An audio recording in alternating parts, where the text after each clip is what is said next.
Minha sogra me torturou durante 10 anos. Me chamava de interesseira, vagabunda, mentirosa. Dizia que meus 3 filhos não eram do filho dela. Ele acreditou nela. Fez teste de DNA. Resultado: 0% de paternidade. Nos 3. Eu implorei para refazer. Ele recusou. Durante uma década, vivi como estranha dentro do meu próprio casamento. Até que ela adoeceu. Câncer terminal. No leito de morte, na frente da família inteira, ela confessou: "Eu paguei um funcionário do laboratório para trocar os resultados. As crianças sempre foram suas. Eu só não queria que você casasse com ela." E morreu. Ali, segundos depois. A mentira que destruiu minha vida por 10 anos foi revelada. Mas a verdade me libertou. Sabe o que é interessante? No trabalho, quem não se impõe é pisado. Aqui no YouTube é parecido. Mais de 95% de quem assiste não é inscrito no canal. Então, antes de eu continuar contando como foi reconstruir minha vida depois dessa bomba, verifica aí se você já está inscrita. Se não tiver, aperta o botão agora. Deixa o like, porque isso mostra que histórias de injustiça e superação importam. E escreve um comentário. Pode ser olá, pode ser o que você espera. Cada interação conta. Agora vem comigo, porque o que aconteceu depois da confissão dela, você não vai esquecer. Eu estava parada no meio da sala, cercada pela família inteira do meu marido, olhando para a sogra que me torturou durante 10 anos. Ela estava deitada numa cama hospitalar montada ali mesmo, amarelada, magra, respirando com dificuldade. O padre ao lado, dando extrema unção. Ela fez um sinal fraco para o Bruno, meu marido, se aproximar. "Filho, preciso falar." Ele segurou a mão dela, desesperado. "Fala, mãe, estou aqui." Ela olhou para mim, depois para os meus 3 filhos, de pé do meu lado, confusos, e disse, com a voz falhando: Eu menti." Silêncio absoluto na sala. "Como assim, mãe?" A voz do Bruno saiu trêmula. "O exame de DNA, eu troquei." O mundo parou. Senti minhas pernas bambearem. "O quê?" O Bruno ficou branco. Ela continuou, cada palavra custando um esforço imenso. "Eu paguei um funcionário do laboratório para mudar os resultados. Eu não queria que você casasse com ela." Ela me olhou, lágrimas escorrendo. "As crianças são suas, filho. Sempre foram." Um grito coletivo encheu a sala. O Bruno caiu de joelhos. "Mãe, o que você fez? O que você fez?" Ela fechou os olhos devagar. "Eu achei que você merecia melhor. Perdão." O monitor apitou. Parada cardíaca. Médicos correram. Mas não tinha mais nada a fazer. Dona Marta morreu ali, segundos depois de confessar a mentira que destruiu minha vida por uma década inteira. E eu desabei no chão, chorando. Não de alívio, de raiva, de dor. 10 anos, 10 anos de inferno, por uma mentira. Meu nome é Carla, tenho 41 anos hoje, mas essa história começa quando eu tinha 28. Conheci o Bruno quando tinha 25. Ele era bonito, trabalhador, carinhoso. Filho único da Dona Marta, viúva, dona de uma mercearia pequena no bairro. Família simples, assim como a minha. Meu pai era motorista de ônibus, minha mãe costureira. A gente se conheceu num churrasco de amigos em comum. Conversamos a noite inteira. Namoramos 1 ano. Eu era auxiliar administrativa numa clínica odontológica. Ganhava R$ 1.200 por mês. Pouco, mas era meu. Eu era independente, pagava minhas contas, morava num kitnet alugado. Quando o Bruno pediu minha mão, a Dona Marta estava presente. Ele tinha preparado um jantar na casa dela, me chamou, ficou nervoso, pegou a caixinha, ajoelhou. Eu disse sim, emocionada. Mas quando olhei para Dona Marta, a cara dela tinha azedado. "Filho, você tem certeza? Vocês mal se conhecem. 1 ano de namoro é muito pouco." "Mãe, eu amo a Carla. Quero casar com ela." "Amor não paga conta, Bruno." Ela me olhou de cima a baixo. Tentei sorrir. Dona Marta, eu trabalho, me sustento. Não vou ser peso para ninguém. Por enquanto. Ela cortou, seca. As coisas mudam rápido depois do casamento. Casei mesmo assim. O Bruno me defendia, mas sempre com ressalvas. Mãe, para com isso. A Carla é boa moça, você vai ver com o tempo. A lua de mel durou exatos 3 meses. Descobri que estava grávida. Fiz o teste em casa, 2 linhas, positivo. Contei para o Bruno na mesma noite. Ele ficou radiante, me pegou no colo, rodou comigo pela sala. No dia seguinte, contamos para Dona Marta. A reação dela foi gelada. Grávida já? Que conveniente! Fiquei sem reação. Dona Marta, a gente é casado. É natural querer filho. Natural é esperar um pouco, conhecer o parceiro, ter estabilidade financeira. Mas cada um sabe o que faz, né? Engoli a raiva. Não larguei o emprego. Trabalhei grávida até o 8º mês. Barrigão enorme, pés inchados, enjoo constante, mas ia todo dia. A Sofia nasceu linda, 3,2 kg, olhos escuros, cabelo castanho. Perfeita. Dona Marta foi visitar na maternidade no dia seguinte ao parto. Pegou a bebê no colo, examinou o rostinho dela como quem inspeciona a mercadoria. Engraçado, não puxou nada do Bruno. Meu coração gelou. Ela é recém-nascida, Dona Marta. Bebê muda muito nos primeiros meses. É, a gente vê com o tempo, né? E saiu. A partir daquele dia, começou o inferno. Toda reunião de família, todo almoço de domingo, toda visita, ela soltava comentários venenosos. Nossa, a Sofia ficou moreninha. Estranho, porque na nossa família todo mundo é claro. Ai, Carla, será que você comeu muita berinjela na gravidez? Dizem que escurece o bebê. Risada maldosa dos tios. Bruno, você tem certeza que essa menina é sua? O Bruno ria, constrangido, tentando amenizar. Mãe, para. Claro que é minha. Mas a semente da dúvida estava plantada. Eu via no olhar dele. Quando a Sofia tinha 1 ano, engravidei de novo. Gêmeos. Henrique e Heitor. A notícia caiu como uma bomba. Dona Marta quase teve um treco. Gêmeos? Na nossa família nunca teve gêmeos. Nunca. Na minha família tem, Dona Marta. Minha avó materna era gêmea. É genético. Ah, que sorte a sua, né, Carla? 3 filhos para o meu filho sustentar sozinho. Voltei a trabalhar quando os gêmeos tinham 6 meses. Deixava as 3 crianças na creche de manhã, trabalhava o dia inteiro, buscava à tarde, chegava em casa exausta. Dava banho, fazia janta, colocava para dormir. O Bruno ajudava quando podia, mas trabalhava muito também. Dona Marta ia na minha casa quase todo dia, não para ajudar, para fiscalizar, para soltar veneno. Que olho puxado é esse do Henrique? Ninguém aqui na família tem olho assim. O Heitor tem cabelo crespo. Crespo, Carla. De onde veio isso? Eu tentava explicar genética, herança de bisavós, características recessivas. Ela não ouvia. Fingia que ouvia, mas continuava. Até que um dia, quando os gêmeos tinham 2 anos e a Sofia 3, o Bruno chegou em casa com o rosto fechado.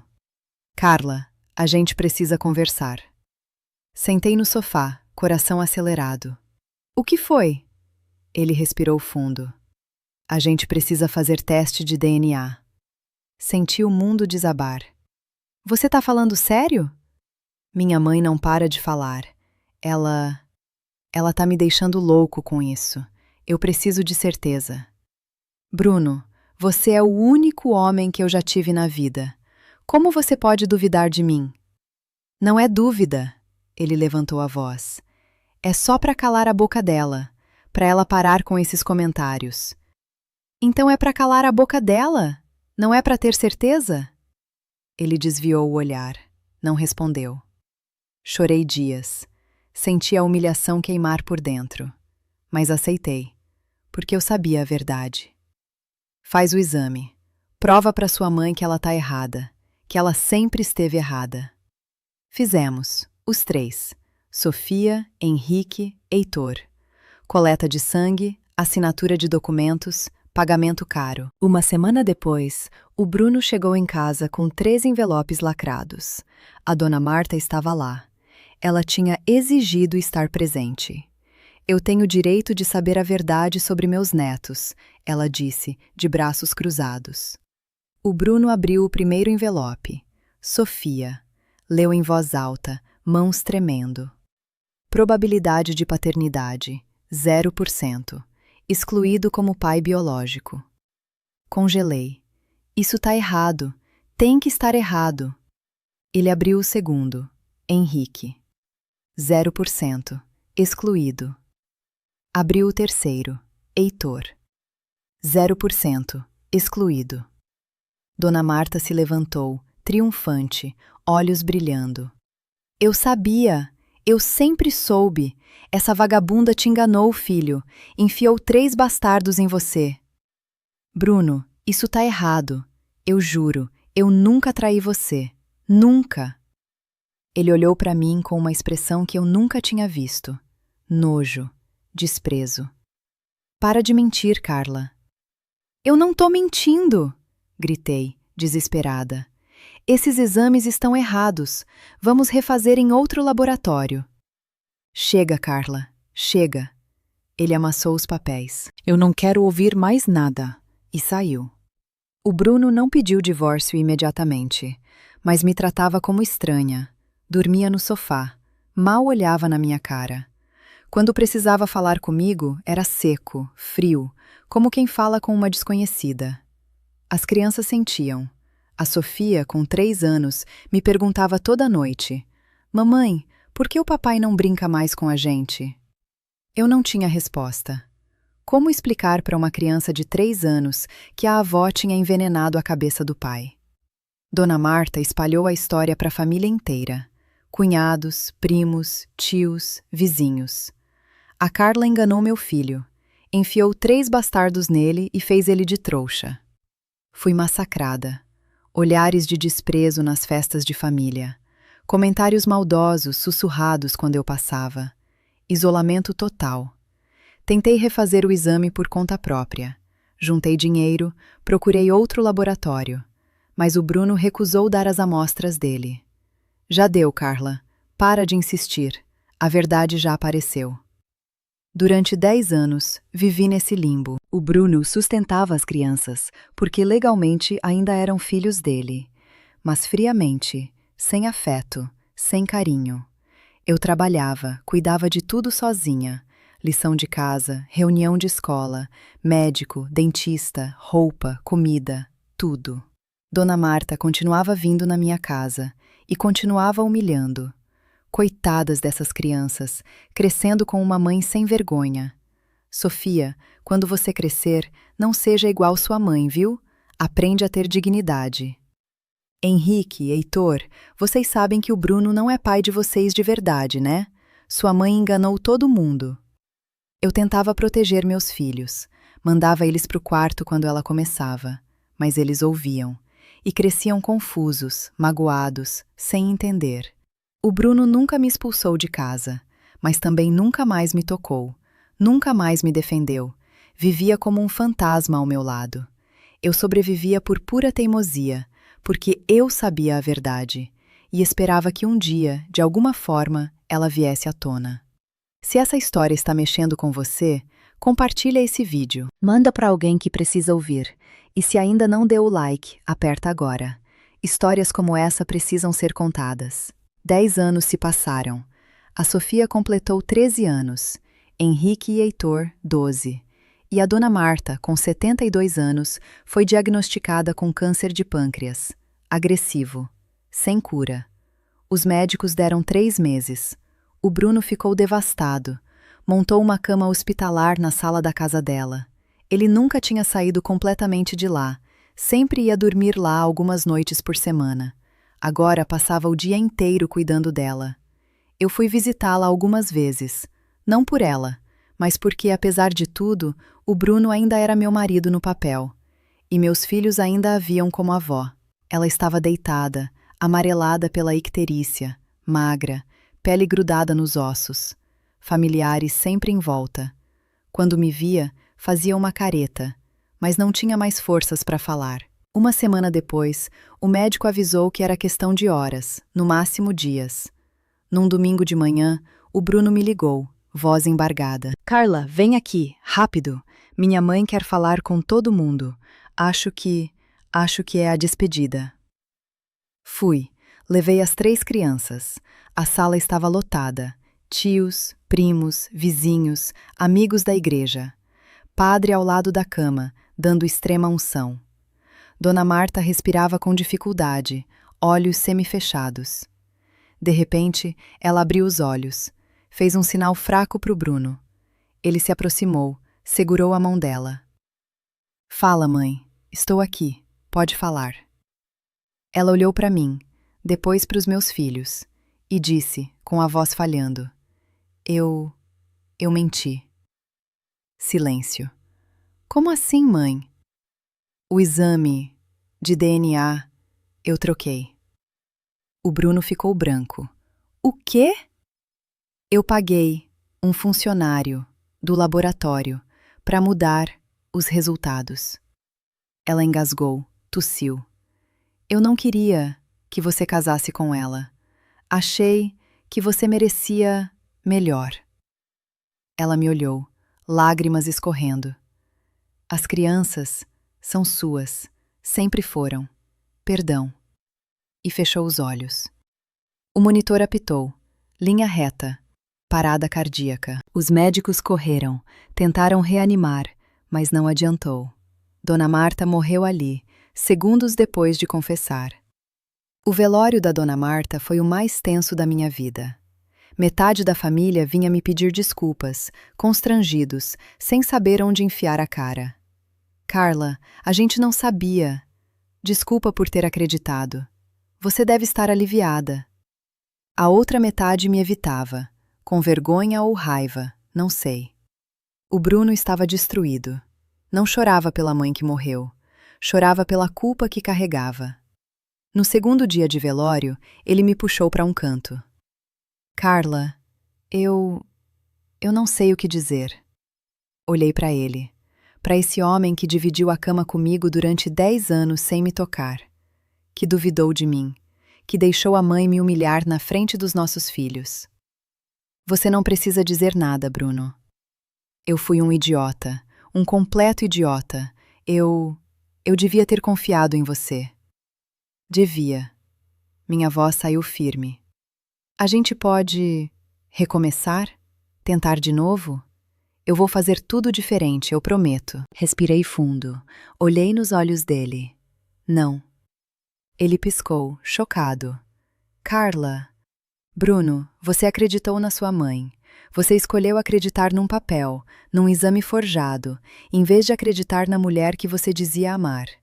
Durante 10 anos, você me tratou como mentirosa, como vagabunda, e deixou sua mãe fazer o mesmo na frente dos nossos filhos. Carla, eu estava enganado. Ela me enganou. E eu estava certa. Eu sempre estive certa. E você me ignorou, me desprezou, me humilhou. Lágrimas escorriam no rosto dele. Eu vou pedir o divórcio, Bruno. Você vai continuar sendo o pai dos seus filhos, porque eles são seus, sempre foram. Mas eu não vou ficar casada com um homem que não confia em mim. Carla, por favor, me dá uma chance. Não. Saí do velório com meus 3 filhos de mãos dadas, e pela primeira vez em 10 anos, senti que respirava de verdade. 3 anos se passaram desde aquele dia. Hoje eu tenho 41 anos. A Sofia tem 16. Henrique e Heitor, 15. Me divorciei do Bruno 6 meses depois do velório. Ele não contestou. Sabia que não tinha moral. Paga pensão generosa. A culpa não deixa ele em paz. Vê as crianças todo fim de semana. Tenta compensar os 10 anos perdidos. Tenta, mas não apaga. As crianças fizeram terapia. Eu fiz terapia. A gente conversou muito sobre tudo o que aconteceu.